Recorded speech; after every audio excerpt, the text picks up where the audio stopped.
ரொம்ப முக்கியமாக சூரிய சொல்லணும். இந்த படம் முழுக்க முழுக்க விஜய் சேதுபதியை மையப்படுத்தி இருந்தால் கூட சூரிக்கு குறைவான காட்சிகள் சொல்ல முடியாது. படம் முழுக்கவே ட்ராவல் ஆகிறாரு, வசனங்கள் குறைவாக இருக்குது. பட் கிளைமேக்ஸில் வந்து ஒரு மாதிரி கலங்கடிச்சிடுறாரு. அவர் தான் அந்த கதையை சொல்கிறார். அவர்கிட்ட இருந்து தான் கதையை விரிகிறது, யார் இந்த பெருமாள் வாத்தியார் அப்படிங்கிறத. முதல் படத்தில் அவர் தான் ஹீரோ, இந்த படத்தில் விஜய் சேதுபதி தான் ஹீரோ. ஆனால் இந்த படம் முழுக்க இருக்கிறாரு, கிளைமேக்ஸில் ஒரு மாதிரி கலங்கடிச்சிருக்கிறாரு. படம் முடியும் பொழுது இது விஜய் சேதுபதியோட படம் மட்டும்தான், இது சூரிய படம் இல்லைன்னு நமக்கு சொல்ல முடியல.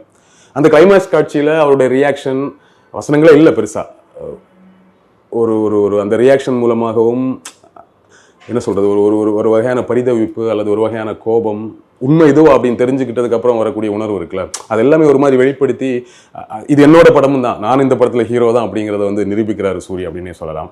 இந்த மாதிரி படம் முழுக்க நல்ல நல்ல பெர்ஃபார்மன்ஸ் வந்து நிறைஞ்சு கிடக்குது. நம்ம ட்ரெய்லரில் பார்த்துருப்போம், என்ன மாதிரி படிக்காதெல்லாம் ரயில்வே தண்டவாளத்தில் தலையை வச்சனால தான் நீ எல்லாம் படித்து சொகுசாக உட்காந்துருக்குங்கிற டைலாக் இருக்கும் இல்லையா, இளவரசு அவர்கள் நடிச்சிருப்பாரு. அவர் சொல்லப்போனால் அந்த ஒரு 1-2 சீக்வன்ஸ் தான் வராரு, ஒரு மாதிரி மிரட்டி இருக்கிறாரு ஆவேசமாக. அட் த சேம் டைம் ஒரு கையறு நிலை, ஹெல்ப்லெஸ் அப்படின்னு வந்துட்டு அப்படி அமைதியாக உடஞ்சி உட்காந்துக்கிறதுன்னு ஒன்று இருக்குல்ல, ஒரு பெரிய சீக்வன்ஸ். அந்த சீக்வன்ஸில் அவ்வளோ ரொம்ப இன்ட்ரெஸ்டிங்காக நடிச்சிருக்காரு. இந்த மாதிரி படம் முழுக்க நிறைய நல்ல நல்ல பெர்ஃபார்மன்ஸ் இருக்குது.